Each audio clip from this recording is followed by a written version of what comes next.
Hey everybody, David, ECBA 307, lesson 5 in the books. Let's chat a bit. The discussion this week presented you another model. I think I mentioned in a video a couple of weeks ago how much I like models. And I like models simply because they are a way of developing something that is repeatable, something easy to remember. And so hopefully you saw my video in the discussion forum. And if you didn't, please watch that. Um, I talk a bit about the AIDA or ADA model, and and that stands for attention, interest, desire, action. And so anytime you communicate, I don't think you're communicating just simply to hear yourself talk or to write something on a piece of paper. I mean, you want to have some desired action at the end of that communication, whether it's further understanding, whether it's an activity you want to have someone do, whether it's an employee or whether it's a child of yours. I mean, you don't communicate just sometimes, you want some action at the end. And so make sure you watch that video this week. This is all from chapter 12, talking about developing persuasive messages.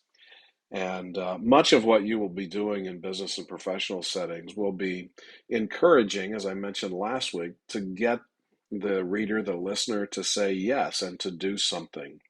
And so the way that you do that is developing persuasive messages. So, of all the chapters in this book, that I think have probably has the most application for you in a professional setting would probably be this one.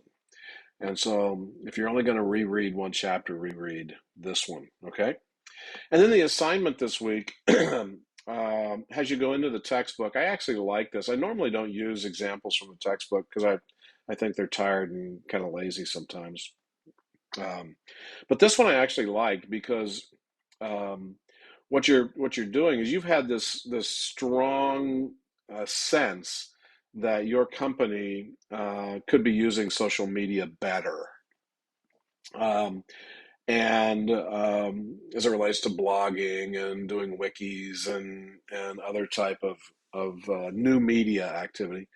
Um, and so what you're charged with is taking that example in chapter 12-38 and developing a persuasive argument, if you will, to sell your idea on how to do that. And the said work with two other students, that's just really hard to do. So if you looked at the instructions, I didn't have you do this as a team. Um, but I wanted you to attack this challenge because this may be something that you really face in your company, perhaps in your nonprofit, perhaps at your church, that could provide some level of benefit going forward. And so, in essence, you're proposing a social media strategy or a training program for people in your company. Okay, so that was hopefully something very practical for you to take a look at this week. Take care. Have a good week. Talk to you soon.